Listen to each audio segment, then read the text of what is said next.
38-year-old Jessica Martinez walked through the doors of Providence Municipal Court at 9:17 a.m. with trembling hands, clutching a worn Target purse. Her faded jeans and old navy sweater told the story of someone living paycheck to paycheck. Behind her, her mother Elena carried a small backpack covered in frozen characters. Inside were children's Tylenol, juice, crackers, and a worn stuffed elephant named Peanut. Before we dive into what happened in that courtroom, if you believe in justice and want to support a new channel dedicated to sharing these powerful stories, please hit that subscribe button and like this video. Every subscription helps us bring more of Judge Caprio's wisdom to light. The bailiff called the case. The People versus Jessica Marie Martinez, case number 2024 TRF 9156, running a red light at Hope Street and Angel Street on October 23rd. Fine. $500. $500 meant choosing between rent and food. Judge Frank Caprio looked up from the paperwork, his 37 years of experience instantly recognizing this wasn't someone trying to beat a ticket. This was someone terrified. Ms. Martinez, please approach the bench, Judge Caprio said gently. Jessica walked forward while Elena stayed in the gallery, clutching that backpack containing items for Jessica's 5-year-old daughter, Mia. The police report says you ran a red light at 50 miles per hour. Help me understand what happened. Jessica's voice barely rose above a whisper. Your Honor, I know what I did was wrong. But my daughter, her voice cracked. Take your time. Tell me about your daughter. Her name is Mia. She's 5. That night, I got home from my waitressing shift at Bradley's restaurant, and my mom called me, frantic. Mia had spiked a 102-degree fever, crying and delirious. I rushed to my mom's apartment. She watches Mia during my night shifts, and when I saw my baby, Jessica pulled out her phone. I had to get her to Rhode Island Hospital immediately. The courtroom fell silent. So you were taking your daughter to the ER when Officer Sullivan stopped you? Judge Caprio asked. Yes, Your Honor. Mia was in her car seat, wrapped in her blanket. My mom was with her. When I saw that red light, I looked both ways, saw no cars, and went through. I was so scared. All I could think about was getting my baby to the hospital. Officer Sullivan's report says he stopped you 3 blocks from the hospital. Yes, sir. 3 blocks. I could see the emergency entrance. I begged him to let me go, but he followed us there and wrote the ticket while I was carrying Mia into the ER. Judge Caprio studied her. How is your daughter now? She's okay, thank God. Severe ear infection. They gave her antibiotics at the ER. She's home recovering. Tell me about your situation. What would a $500 fine mean for you? Jessica's voice broke. Your Honor, I make $2.75 an hour plus tips at the diner. On a good week, maybe $400. My rent is $950 for a 1-bedroom I share with Mia. I have utilities, food, Mia's daycare, another $400. Car payment of $175 for a 2015 Civic with 140,000 miles. No health insurance. That ER visit will cost me at least $800. The courtroom was silent, feeling the weight of her words. $500 would mean I can't pay rent this month. It would mean choosing between electricity and food. Judge Caprio sat quietly, remembering the thousands of cases he'd seen in 37 years. The wealthy trying to buy their way out, the entitled demanding special treatment, and good people crushed under fines that seemed reasonable on paper but were devastating in reality. Ms. Martinez, do you have photos of your daughter from that night? Jessica looked confused, but nodded, pulling out her cracked iPhone 7. Yes, Your Honor. My mom took pictures at the hospital for medical records. May I see them? Jessica's hands shook as she handed him the phone. As Judge Caprio looked at the screen, his expression changed visibly. The photo showed a tiny girl with dark curls on a hospital bed, face flushed with fever, eyes barely open, an IV in her small arm. She clutched Peanut the elephant like a lifeline. The next photo showed Jessica in the hospital chair with Mia in her lap, both exhausted, the face of a mother who'd watched her child suffer. But what the judge discovered next shocked everyone in the courtroom.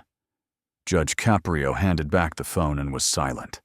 When he spoke, his voice carried decades of wisdom. Ms. Martinez, in my 37 years on this bench, I've learned that justice isn't about blindly applying the law. It's about understanding the humans who stand before me and recognizing the difference between malice and love. He picked up the report. The law says you ran a red light. The law says there's a $500 fine. But the law is meant to serve people, not to punish them for being parents, for making impossible choices in impossible situations. Jessica stood frozen, afraid to hope. You did break the law. You ran that light. But you did it because your 5-year-old was burning with fever, and every maternal instinct told you to get her help. You looked both ways. You were as careful as possible. And when stopped, you begged to continue so your child could get medical care. If Judge Caprio's compassion moves you like it moves millions of others, show your support by subscribing to our channel. We're just starting out, and your subscription means everything. You work for $2.15 an hour plus tips, trying to raise a daughter on poverty wages. You gave up nursing school when life threw you a curveball. Now you're worried a $500 fine means choosing between rent and food. The judge paused. This court finds that while you violated traffic law, the circumstances were extraordinary and driven by maternal necessity.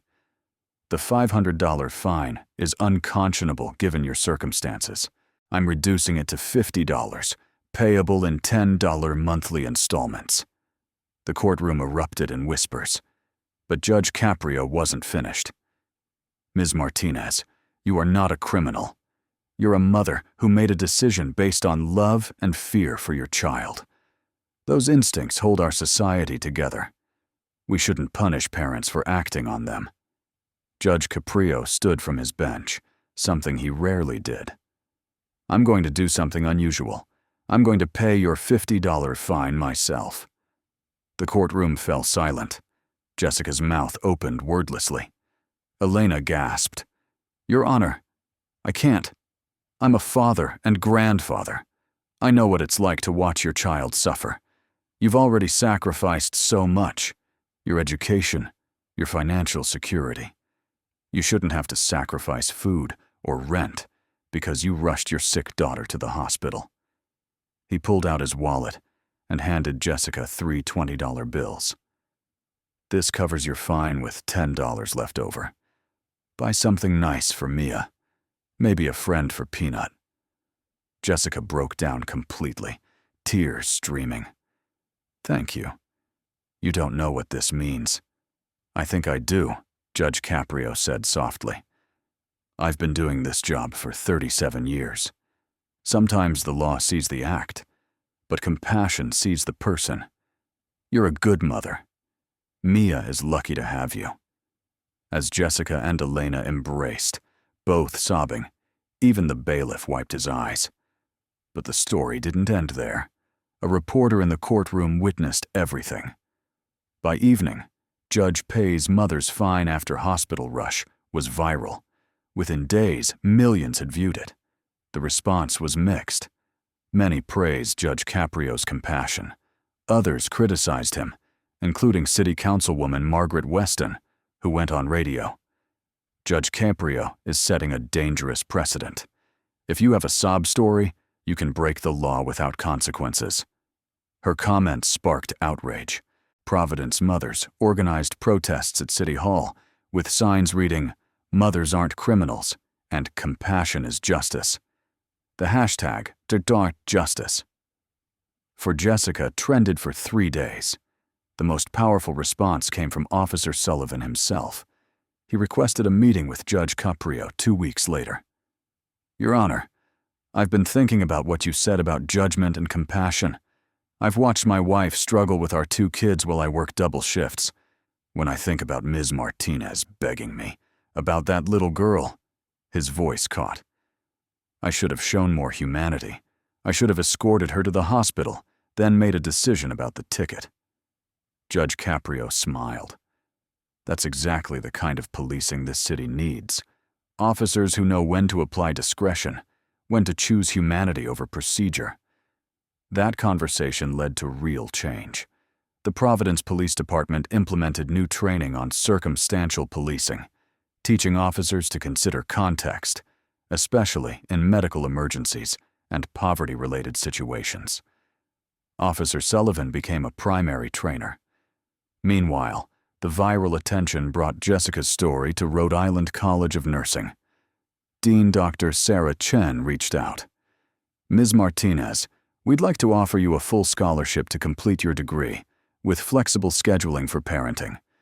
We need nurses who understand struggle and bring compassion to patient care. Jessica could barely believe it. 3 weeks later, she walked into a classroom for the first time in 6 years. Elena adjusted her schedule to watch Mia. The diner let Jessica shift to weekend brunches with better tips. And every morning, Jessica looked at those 3 $20 bills she'd framed, a reminder that compassion exists, that her sacrifice as a mother wasn't invisible. 4 months later, at Mia's 6th birthday party, Judge Caprio arrived carrying a wrapped gift. Jessica burst into tears. "Your Honor, I can't believe you're here. I wanted to see how you and Mia were doing." His gift included a stuffed giraffe for Mia and a $1,000 savings bond for her college fund. As the party continued, Jessica pulled Judge Caprio aside. "Your Honor, I want you to know that because of you, I'm back in nursing school. I'm going to graduate. I'm going to get a better job. And I'm going to make sure Mia has opportunities I never had. You changed our lives that day in court, not just by paying the fine, though that was incredible, but by seeing me as a person, as a mother, not just as someone who broke the law." Judge Caprio's eyes welled up. "Ms. Martinez, you changed my perspective too. In 37 years, I'd seen thousands of cases, but sometimes you forget that behind every case number is a real human being with real struggles and real love in their hearts. You reminded me why I do this job. You reminded me that compassion isn't an exception to justice, it's the purpose." The story of Jessica Martinez and Judge Caprio became more than just a viral moment. It became a rallying cry for criminal justice reform, for reconsidering how we apply fines and penalties to people living in poverty, for training law enforcement to see circumstances rather than just violations.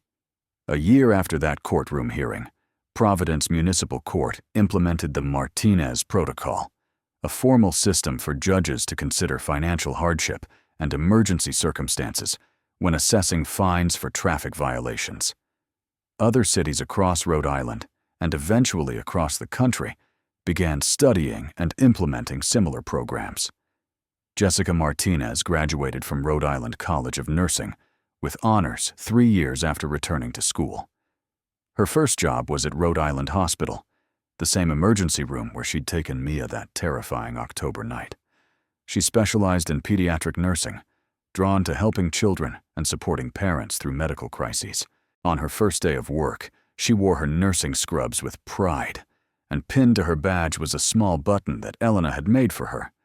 It had a simple message: "Sometimes compassion is justice." Officer Sullivan, the policeman who'd written the original ticket, was promoted to sergeant and became the head of community relations for the Providence Police Department. He regularly spoke at community events about the importance of seeing people, not just violations, and how that night with Jessica Martinez had changed his entire approach to policing. Mia grew up healthy and strong, with no lasting effects from that ear infection. But she grew up knowing her mother's story, knowing that one judge had shown compassion when they needed it most, and knowing that sometimes the hardest moments in life can lead to the most beautiful transformations. Judge Frank Caprio continued presiding over Providence Municipal Court, treating every person who entered with dignity and compassion, remembering that behind every case file was a human being with a story worth hearing. He never spoke publicly about paying Jessica's fine, considering it a private act of kindness rather than a public gesture. But the people of Providence knew, and they loved him for it. If this story touched your heart, if you believe judges like Frank Caprio represent the best of our justice system, please support our new channel by subscribing and liking this video. Share it with someone who needs to hear that justice and compassion can coexist. Comment below with your city. Let's build a community that believes in fairness for all. 5 years after that October morning, on the anniversary of her court hearing, Jessica returned to Providence Municipal Court. She wasn't there as a defendant this time. She was there as a guest speaker for a judicial training program on compassionate justice. Standing at the same spot where she'd once trembled with fear and desperation, she told her story to a room full of judges and court officials from across New England. I stood here 5 years ago as a terrified single mother who'd made an impossible choice: break the law or watch my daughter suffer. I expected punishment. I expected judgment. What I received instead was compassion, understanding, and a chance to rebuild my life. Judge Caprio didn't just pay my fine that day. He paid attention to my humanity. He saw past the traffic violation to the mother underneath, and in doing so, he reminded me that I was worth seeing, that my struggle mattered, that my love for my daughter was valid. She looked directly at Judge Caprio, who was sitting in the audience, his eyes moist with emotion. "Your Honor, you once told me that sometimes the law sees the act, but compassion sees the person. That's the lesson I try to bring to every patient I treat, every parent I support in the emergency room. And it's the lesson I hope every person in this room takes with them. We're not just enforcing laws, we're touching lives. We have the power to destroy people or to lift them up. You chose to lift me up, and I've spent every day since trying to do the same for others." The room erupted in applause. Judges who'd become cynical after years on the bench were reminded why they'd entered public service. New judges learned that justice without compassion is just punishment, and punishment without understanding is just cruelty. That evening, as Jessica drove home in her newer, more reliable car, a 2020 Honda Accord she'd been able to afford with her nursing salary, she thought about how different her life might have been if Judge Caprio had simply applied the law mechanically that day. She might have lost her apartment. She might have had to quit her job to avoid working nights. She might never have returned to nursing school.